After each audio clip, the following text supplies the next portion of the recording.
সরলতার সুযোগকে কাজে লাগিয়ে জ্যোতিলাল সরকারের 12 ঘন্টা জায়গা ছিনিয়ে নেওয়ার অভিযোগ মুহুরী ধীমান বিশ্বাসের বিরুদ্ধে। ঘটনা আমতলী থানাধীন চারিপাড়ায়।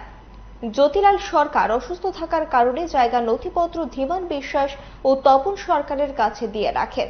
তখন জ্যোতিলাল সরকারের ছেলে রিপন সরকার বিদেশে ছিলেন, কিন্তু বাড়ি ফিরে তার বাবার সম্পত্তি ছিনিয়ে নেওয়ার বিষয়ে অবগত হলে সঙ্গে সঙ্গে প্রশাসনের দ্বারস্থ হন তিনি। মুহুরী ধীমান বিশ্বাস আগেও বেশ কয়েকজনের জায়গা ছিনিয়ে নিয়েছে বলে এলাকাবাসীর অভিযোগ।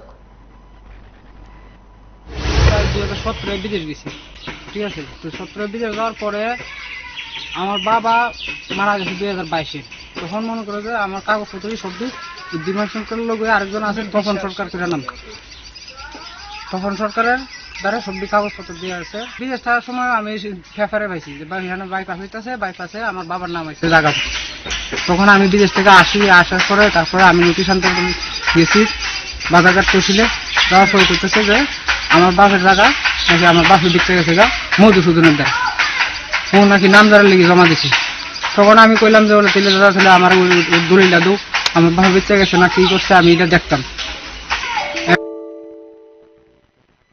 এখন বাবা দেড়শো সাহেবের মূলে মনে করেন যে আমার নামে জায়গা হওয়ার পরে হ্যাঁ মনে করেন যে উল্টা পাল্টা মনে করেন যে আমার নামে আছি এই কেমনি চিন্তা করছি কি আসে বিষয় মনে করেন যে হ্যাঁ তো হুমকি দামকি তো আসুই যে আমার সরলতা সুযোগটা হ্যাঁ মনে করেন যে খাওয়া বিশ্বাস করে আজকে ওর দ্বারা সবকিছু দিয়ে গেছি।